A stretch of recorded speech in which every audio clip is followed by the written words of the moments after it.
So we go live now. Okay. Here we are. Let me go to the Not too YouTube shabby. page and see if it's there. And then Which what YouTube I page will is it do, again? it's on FSU Seminoles on 247 Sports. I got it. I'll just text it to you.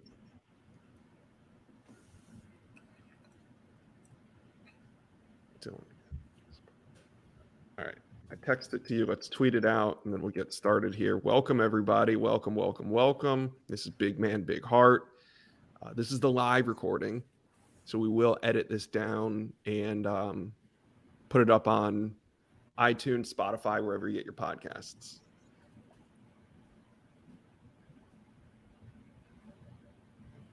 Tweeting this out, and then we'll get started.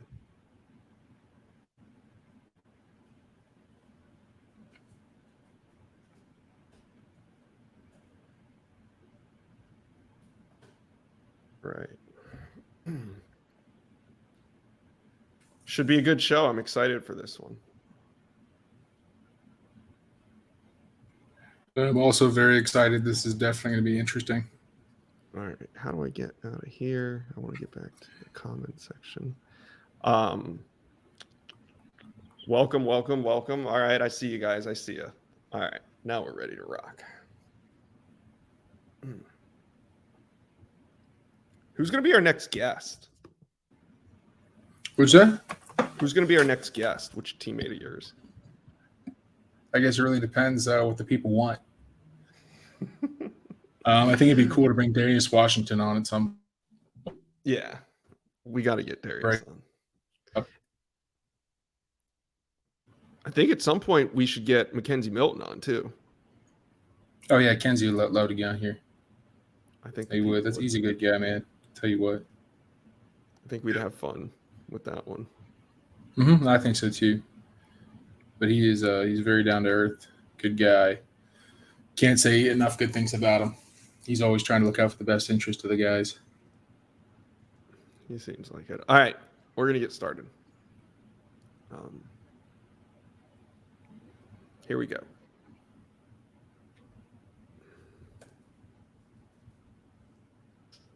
Eleven, 3, 2, 1.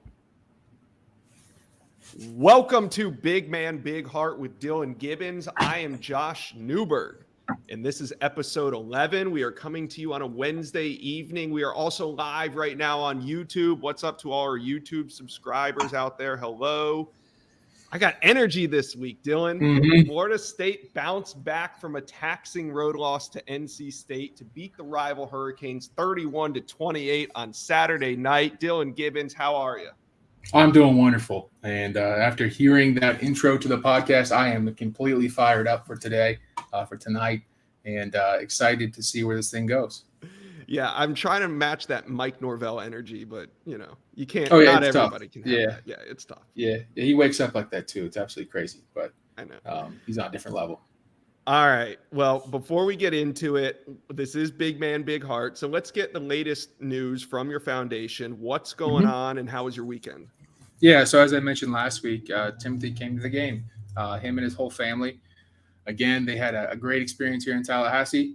Stopped by a couple of their new favorite spots. They're the same spots that they stopped by when they were in town for the Notre Dame game. But they had a good experience at the game. Got a little bit chilly towards the end, but the way we won that game definitely warmed up the Donovan family. So after the game, we got to spend a little bit more time with them outside of my parents' tailgate, and got to say our goodbyes because another football season, at least home games, it's in the books. How about and that? I'm very excited about seeing Timothy here pretty soon. We're thinking about going to Disney World at some point together, and then hopefully I'll be able to see him in the spring at some point, maybe at the spring game. Awesome. Well, I also believe that you have some other big news when it comes to Big Man, Big Heart. Yep. So we actually just signed our third ambassador from a different school, University of South Florida. Which is basically the school my family, every single one of my family members, except for me, graduated undergraduate from. So again, his name is Brad Cecil. Brad Cecil, USF ambassador. And I'm sorry, I'm trying to pull this up right now. But Brad's the center at USF. Again, a great young man that I've met through social media and a few different friends I have on the USF football team. My brother actually played there back in the day. He had some fun at USF and it made a lot of good friends along the way. He did transfer back there, didn't he? Yep. So he transferred back from Stanford to USF, and he was there for a good portion of 3 years, and ended up having a few reconstructive knee surgeries, and that kind of caused him to have to quit football and medically retire. But he made a full circle though. He's an attorney now in St. Pete, so he's had a pretty awesome life experience. Yeah, that's pretty cool. So we'll see what he gets going, and I'm sure you have some other announcements that we'll hold off on for now, but I'm sure you have some other announcements, right? Yeah, some very exciting stuff. It's been some crazy times. Again, very busy times, but it's exactly what I'm asking for. I need more stuff on my plate. I need more to keep me active and keep my mind going. Very good. Well, let's get into it. What do you say? Let's do it, man. All right. I want to start backwards. This is like a Tarantino film. I talked about this on another podcast, but football is a crazy game. And I think it was such a beautiful ending to see all that preparation that went into the game, all the crazy bounces and luck and penalties and everything that happened during that game. It all comes down to who can win a 6-inch piece of grass. Yep. So if keeping with the Tarantino theme, let's start with chapter 1, winning that battle at the line of scrimmage. You see, when we were faced with just a few inches of grass and the whole University of Miami defense. Again, it was some exciting times. I mean, when you make a drive like that and pull something like that out of thin air and find yourself in a position that it's a winning position. It has everyone on their toes, everyone up and standing in the seats, everyone doing the tomahawk chop and screaming. It's a very, very awesome experience, an awesome place to be. So at that point, as you can imagine, everyone saw there was a bunch of timeouts called. I believe there was 2 at that point. And we came off the field after the second timeout, and we knew what we were going to do. We knew we were going to run the same exact play again. And we're going to run it again. Okay, so hold on. So first down from the 1-inch line, you guys run a QB sneak over center. Yes, sir. Is there a timeout after that, or do you guys line it back up and run over just right of center? I believe there's a timeout in between all 3 of them. Oh wow, okay. Yes, sir. It was so 2 timeouts in total though. But yeah, when we went to the first timeout actually and decided we were going to go with the QB sneak, Coach Dillingham basically just brought the offense together, and Coach Norvell was there too, and basically just said, like, point blank, we are going to run the QB sneak until we either make it or break it. We are going to do this until we either stopped or we score a touchdown. So for me, being an offensive lineman, being a pretty gritty guy and being part of a pretty gritty group of guys, we were all very excited to get on that field. And take that first snap and hopefully try to get our feet in the end zone. Because as an offensive lineman, the goal in that kind of situation is to basically run your man clear through the end zone. But if you can get your feet in the end zone, then you've made a winning block and given the quarterback or whoever running the ball a chance. So yeah, after that first play and the second play, we got back to the line of scrimmage and basically just ran the same exact play. But that time they ran it, no offense, but they ran it right up your ass. And Jordan gets in there. I know what you're thinking. You're thinking, I got to get in the end zone on this one. But more specifically, do you know if Miami's going to try to shoot and dive at your legs? Are you trying to kind of push him to the side? Like, what's your mentality? Are you trying to just bull rush him? What's your... Yeah, so their defensive front basically was called Big Bear, right? It's a Big Bear front, so you have a bunch of large interior defensive linemen stacked up around the center, around the guards. Then they bring up some linebackers into the A and B gaps, just trying to crowd the interior of the offensive line as much as possible. The defensive linemen are going to try to go for your knees. They're going to cut you, and the linebackers are going to try to go over the top. That's generally what it is. So for me, there's an old adage. It's as low as a snake's belly. And in a situation like that, that's what you're trying to do. So I got in my most athletic 4-point stance I possibly could, with my head just before crossing the line of scrimmage. So I was absolutely ready in a very powerful position, low to the ground, to get underneath one of those defensive linemen before they could cut my knees out and render me useless in that play.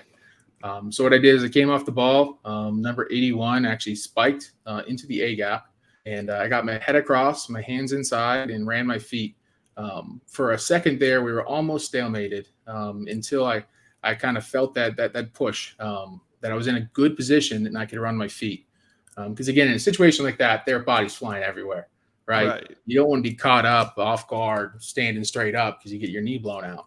But for me, I was in a good position. I knew I could run my feet, so that's what I did.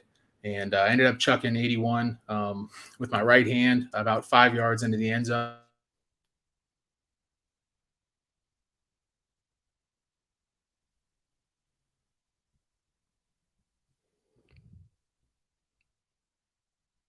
You there? I think we lost Dillan for a second. Hold on, let me see.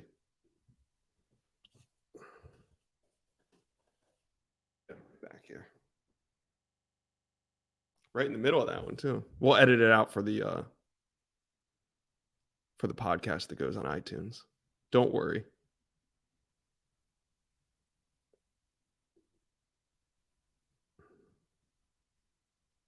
I think I lost you there for a second. I gotcha. You hear me now? Yeah. What I was saying We'll is when you're in edit a nitty-gritty situation like that, with large 300-pound men on either side of you, and you have a quarterback that is basically just trying to run right behind you, you find yourself doing some odd things. And for me, I was just trying to absolutely move as many people as I could, but B, towards the end of the play, as I kind of rolled over to my side, I was trying to pull Jordan in. And right, I saw that. It was again, it's some fun times. You're basically just body surfing over people, which is an experience that many people will probably never be able to do, especially in that kind of atmosphere. I can't thank the fans enough for being so actively participating inside the game. They were loud at times; they needed to be loud, and then they were quiet in times when we were snapping the ball and we needed to be quiet. So again, They're smart football fans. Oh yeah, intelligent, and I don't know. Just an experience I'll never forget the rest of my life. All right, we're going to talk more about it. So that was the game winner. But then it seemed like this is funny because 4th and 14 happened, which will always, those numbers will go down in FSU lore like 20 years from now.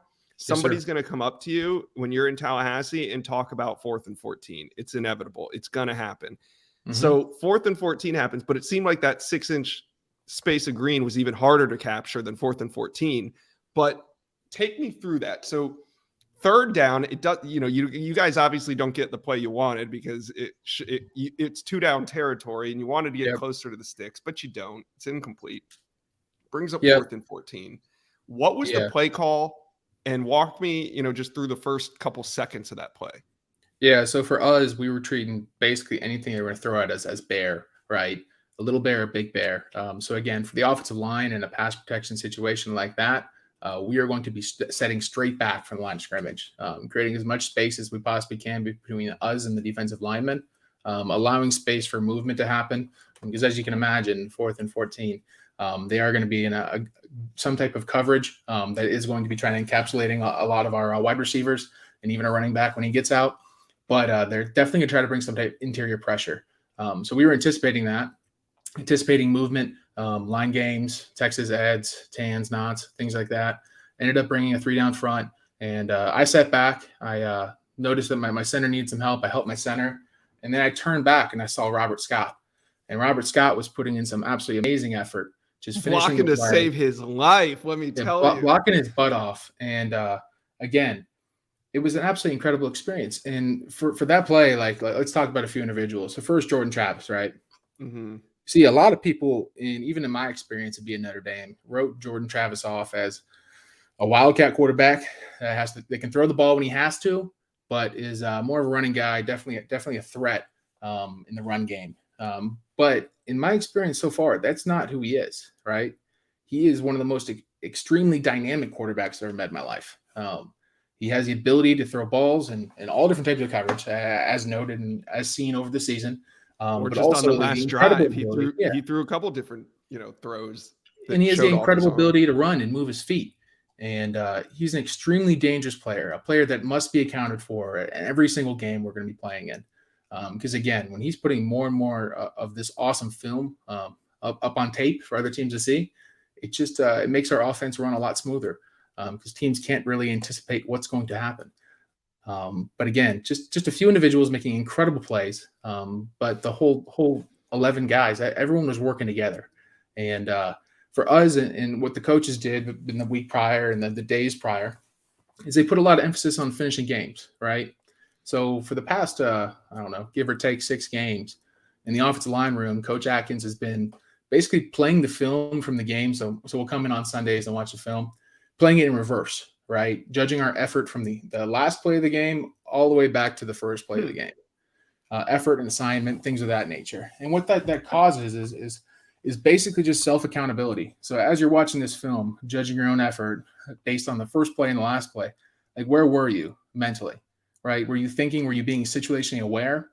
And if you weren't, it really calls some action upon you. And you see that impact of just such a simple thing as dialing in the moment, understanding the importance of a game, absolutely changed the legacy that is going to be this game.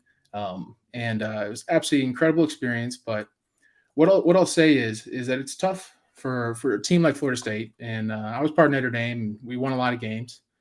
It's tough for a team like Florida State to know what that feels like, right? Because they haven't necessarily been there before, at least in relevant times in the past couple of years. Roster. I know what you mean. So in order to get that feeling, you have to win some big games. And what this game provided us was the ability to have that feeling, to be there, to have been there. And I think that's going to propel us some pretty far places here in the next couple games and into next season. Right. And to get to that feeling, you guys have had a lot of disappointments. Most recently, Clemson. Clemson was a game similar to this where you guys fought and battled and maybe deserved to win, but didn't win. This one felt the same way. You guys maybe deserve to win, but if you don't get that 6-inch piece of grass, you don't win. And you come home just the same L as you did if it was a 50-point loss. But you guys did win, and you overcame what happened in the third quarter, which was you guys were flat. I mean, to start the game the way you did was a complete surprise because we haven't seen the FSU offense really go out and just put up points like that. And then the third quarter happens. You guys bogged down. You let Miami back in the game. The fourth quarter starts. I think there was one play to start the fourth quarter, and it was a touchdown, and then they went to kickoff. And during that commercial break, I tweeted, we're going to learn a lot about this football team and program over the next 14 minutes and 56 seconds. And boy, did we learn a lot. First of all, talk about what was said, and I don't mean when the two teams faced off at the 50, but what was said going from the third quarter to the fourth quarter on the sidelines for you guys. What was said? So the real communication that we have in those kinds of moments is through Coach Atkins. And again, he actually reminded us about what we were going to be doing Sunday, the day after the game, how we would be watching the game.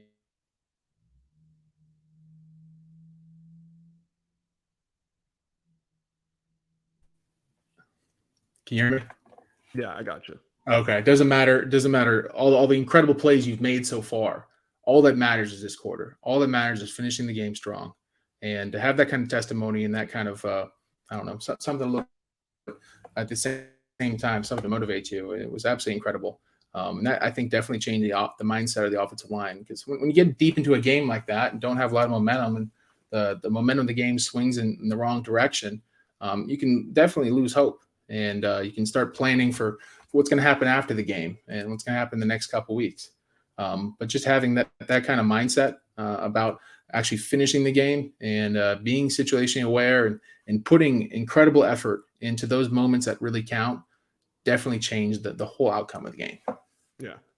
And after your conversation with Atkins on the sidelines, Miami pulls a stunt where they start dancing on the logo. It gets your guys' attention on the sideline. Before we know it, both teams are facing off at the 50. I mean, what did you think of that?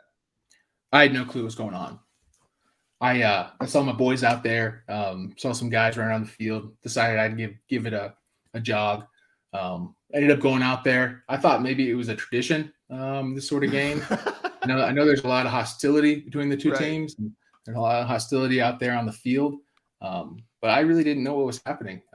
I just figured I'd go and see what was happening. And once I saw, I was like, oh, I'm good. I'll go back to the sideline.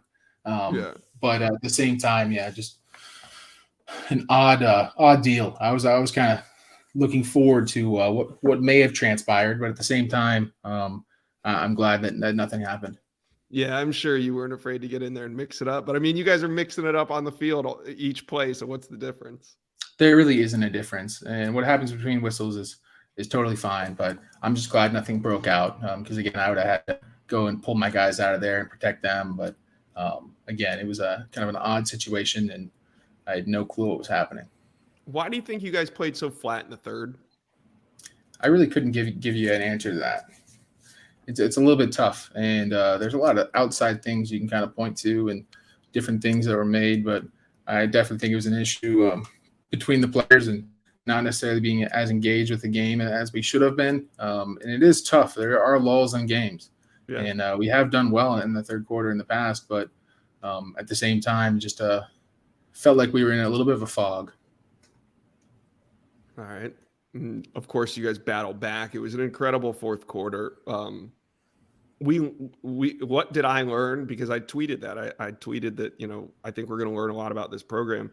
I mean, we learned that you guys have figured out how to win. We learned that these big games, you guys are ready for the moment. There was times when you guys would have crumpled in the third quarter and Miami runs away with that by 3 touchdowns. But we've seen that all season. I mean, there's been many a time when us FSU fans get the old feeling of, oh, here we go again. The blowout's about to commence, and you guys make it either respectable or come all the way back and win. So we've learned that maybe this program has turned the corner. I mean, this was a big win for you guys. Was it the most fun you've ever had on the football field? Yeah, so before I get to that, what I'll say is one of the most important things to me was just looking at the eyes of the guys on the sideline. And for me, I didn't see any hesitation. I didn't see anybody that was feeling bad for themselves, anybody that was talking about the bar they're going to go to in Tallahassee afterwards yet. People weren't giving up. And I know that big games can maybe cause this and cause us the false sense of security, even though you're down a few points. But I truly believe it is a culture that Mike Norvell is starting to instill here at FSU, a culture that doesn't necessarily rely on these outside influences to motivate you. It's definitely a self-motivation type deal and a self-confidence. Because, again, we have an incredible football team, some very highly talented individuals that are working for each other and sacrificing for each other. So, but with that being said, the most fun part of the game for me, oh, gosh. I mentioned this earlier today. I did a presser after practice, but a lot of the coaches and even before games and our Friday walkthroughs, we always do a victory formation. And when you're running off the field, everyone's like, oh, it's the greatest play in football. Can't wait to do that at the end of the game. That's not the kind of person I am. In a victory formation, I just kind of stand there, right, and protect my gap, make sure no one's trying to run through and do something sneaky. But for me, my favorite play in football happened down there on the goal line, especially the one that we made the touchdown in. But again, just absolutely just trying to get underneath somebody with all the leverage I can possibly muster up, with all the strength I have in my body, and enforce my will upon somebody is definitely one of the best feelings in football, and the best feelings I could possibly ask for. So again, because if you're a kid and you're growing up and you're a wide receiver, like you dream of going up and catching the game winner. If you're a quarterback and you're Jordan Travis and you're growing up, like you lived your dream in that game. But if you're Dillan Gibbons and you're an offensive lineman, like this was a dream game for you at your position, the game ending the way it does, right? In your gap, right? Yeah. Like I didn't really think about that. Kids grow up dreaming of this, but this was your dream. Well, what I'll say is it was a dream of everybody on that field, right? Is getting into a situation and the dream of Alex Atkins, right? So, but right before we went back in the field, before we scored the touchdown, Coach Atkins pulled us aside, right?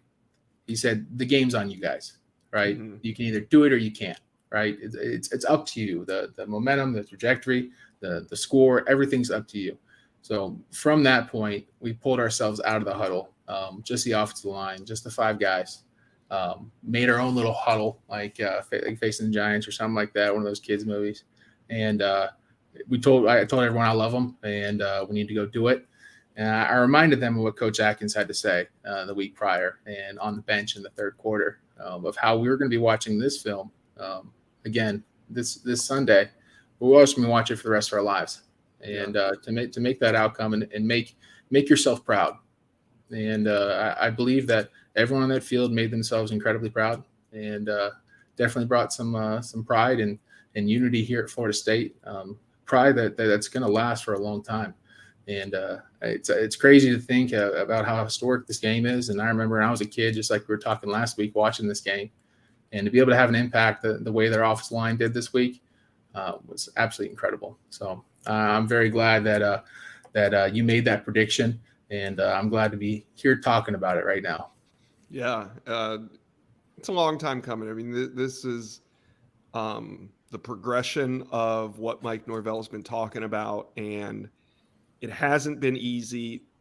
At times, it hasn't been fun to watch, but we're beginning to turn a corner, and we have been turning this corner throughout this entire season, because this win doesn't happen if you guys aren't progressing each week throughout the season and learning and becoming more of a team. So you could really see a culmination of all those things enter this game, and it paid off. Yeah, we've had some amazing times this season, right? Some great victories, pulled it out at the end in a few games, and absolutely had some fun. And if you look at it on a graph, right, you have these big spikes, right? Just every up and down, up and down. And I believe that's starting to be more right skewed, right? It's all starting to kind of flow together and create that upward trajectory. So again, it's awesome to be a part of, especially because all these dreams and everything we've worked so hard for is beginning to come into fruition. All right. I took to Twitter before we recorded, and I said, hey, do you guys have anything you want to ask Dillan? And we do. We had some great questions submitted from some loyal listeners. I'll rip through them right now. All right. Yes, FSU sir. Frank, big FSU fan. Love FSU Frank. He wants to know, Dillan, where does your big heart come from? It's from mom, my dad. And I'll also point back to my grandparents on both sides of my family, specifically my dad's side of the family. And definitely say that my dad's dad, Uncle Bob, he had a big heart, and he was always he's a big Irish Catholic guy like me. I believe he'd be very proud of me if he was still alive today. Passed away when my dad was a kid. But it's one of the people and one of the figures that I personally never got to meet. I've only heard stories of. It was so generous and a major part of the community that absolutely lived his life for his family, and taught my dad a lot of good lessons and raised him right. I just it's someone I idolize, and when I'm sitting in bed at night and I'm praying, it's someone I hope is up there and is thinking about me and is proud of the man I become. So again, I'm just trying to honor my ancestors and my family. It's a great answer. All right. The next one, we've talked about this, but do you want to clarify? Do you plan on coming back for another year? I know he has a year of eligibility. Yes, sir. I'm going to be back. I'm going to play a lot more football. And again, like we just said, with that upward trajectory, I'm excited to lead the charge. I'm excited to become more of a vocal leader out there on the field and absolutely get after it. We have a big off season coming up. We have a lot of development that needs to happen within our own unit. Again, offensive lineman, like people wouldn't really think that it's an incredibly nuanced position, right? People would think it's pretty straightforward, block right, block left. But there are absolutely thousands of nuances and millions, basically, for each position, right? Each position is completely unique. And to be able to have some time to develop myself and get sharper mentally and physically and get back right after the season, and B, bring others along with me. And that's what my goal was in transferring here. It was to radically change the offensive line here at Florida State. And I believe that having this extra time that the COVID year has provided me is going to allow me to do that and do that to the best of my ability, and hopefully bring some others along with me and make an incredibly radically positive change in all of college football through Big Ben, Big Heart. I see the change happening. All right. What kind of beard products do you use? Beard products. Okay. You want a funny one? Yeah. Oh, so I was after the game, I was pretty hyped, right? Went back to the tailgate, saw my boy Griffin Allstott, Drew Luttrell, Brady Scott, his whole family, and the Donovans were there, and they had a bag waiting for me, right? And I had no clue what was in it. I was like, "Oh, you don't have to give me a gift," and it was basically just filled with beard products from Buffalo Trace Distillery, which I'm a pretty big bourbon and whiskey guy in my off days. But again, I thought it was absolutely hilarious. They went out of their way on their drive down here to stop by Buffalo Trace to get Tim a bottle of bourbon and to get me some beard products. Yeah, I use a beard balm, some beard oil. I don't use it every day. It's definitely half of this beard is grit.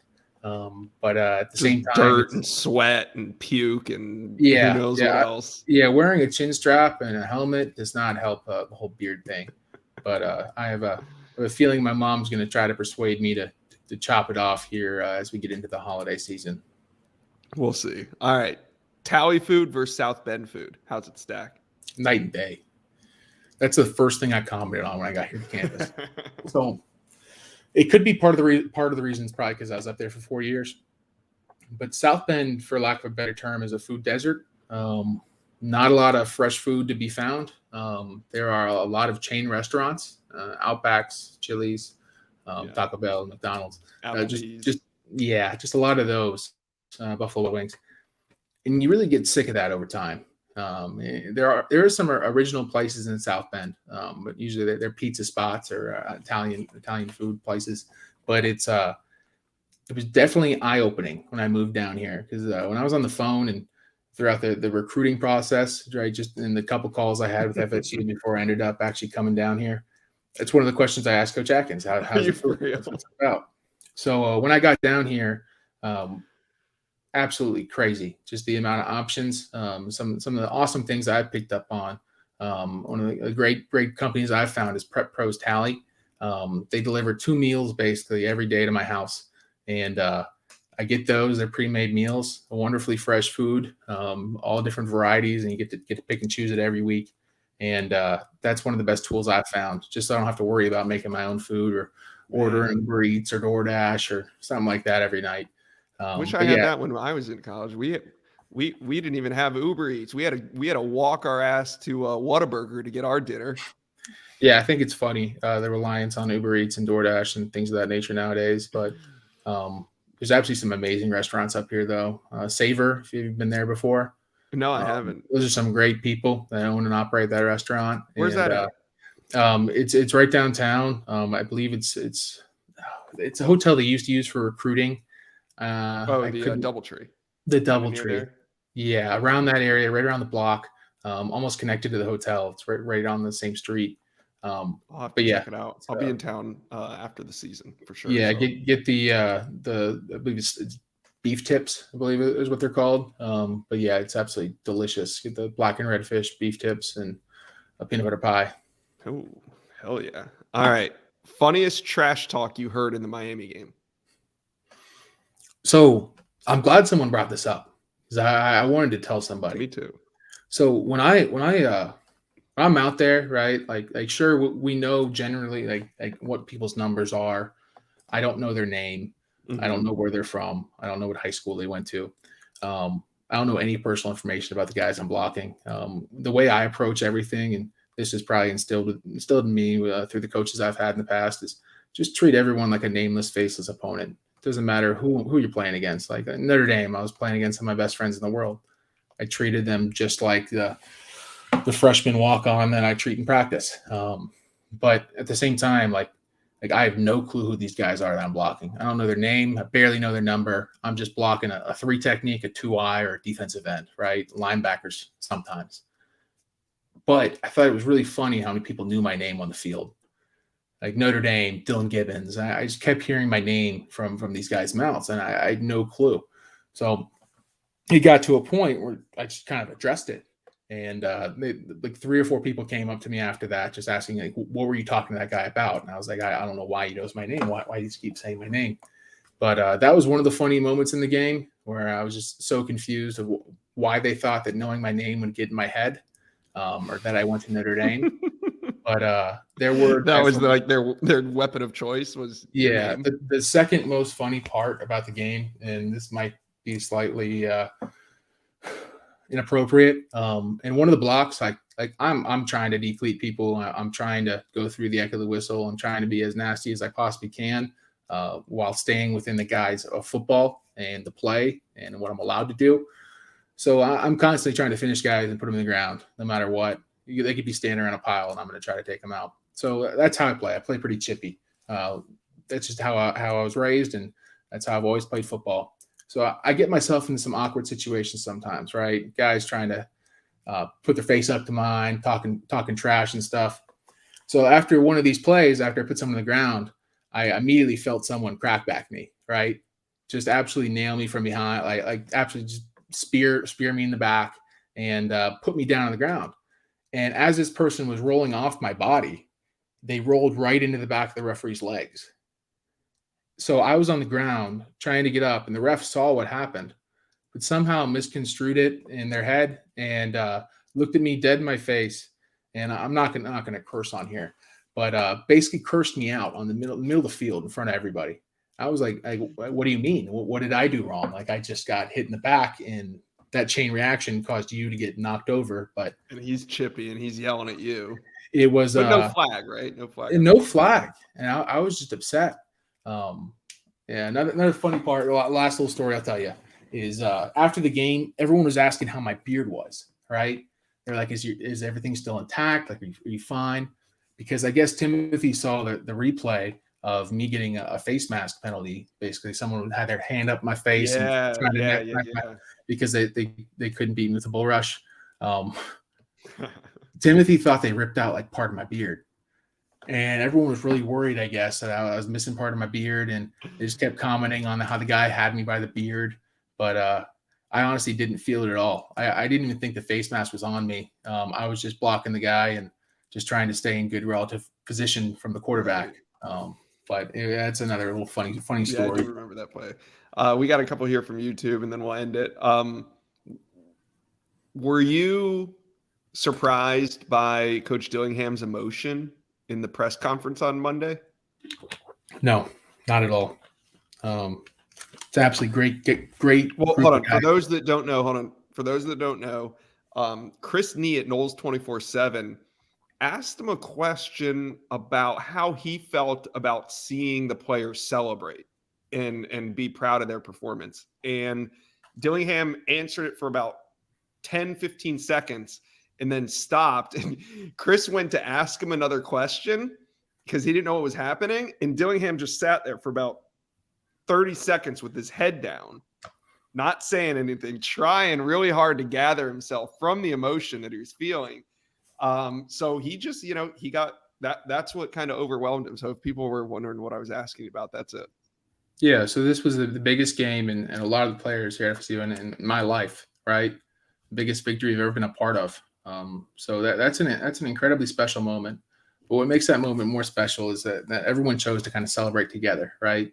Whether that was the whole offense coming back on the field to take a picture for the scoreboard, the one I put up on Twitter, or us all just coming together in the locker room and leaning on each other.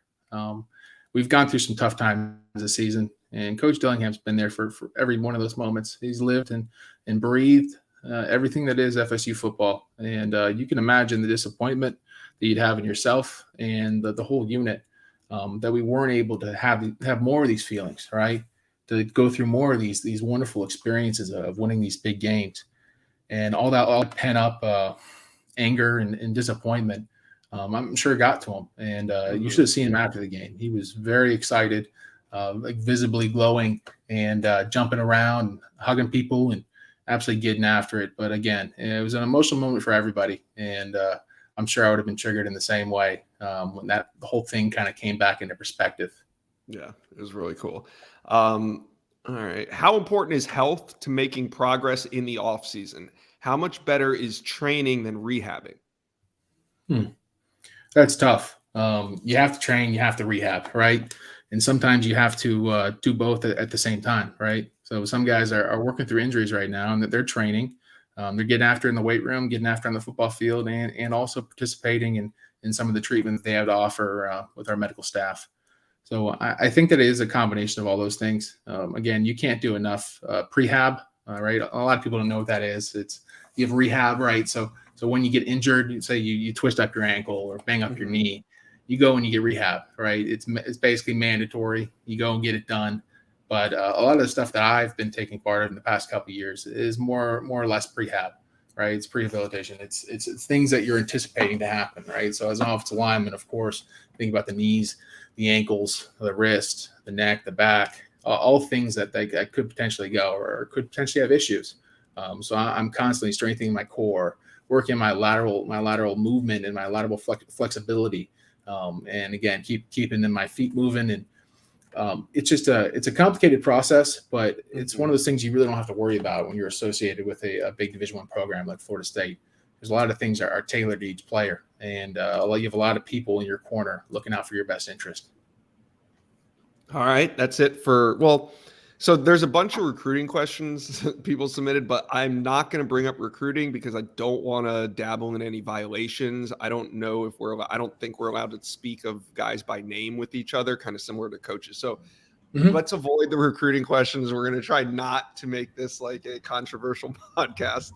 But before we go, we want to give a couple shout outs. You guys can subscribe to the podcast on iTunes, Spotify, or wherever you get your podcasts. It's a great way to get notified when these things drop. And you can also follow us on Twitter at Gibbons Dillan and at Josh Newberg 247. Dillan, you got any shout outs before we get out of here? Yeah. So I got to take a step back for a second. So over the past 4 to 5 months, since the creation of Big Man, Big Heart, I've raised over $120,000, which is an absolutely monumental thing I never thought I could do, right? And the only reason I could do it is because of the help and support of all the wonderful people viewing this today and the people that have contributed to the GoFundMes and the initiatives I've created.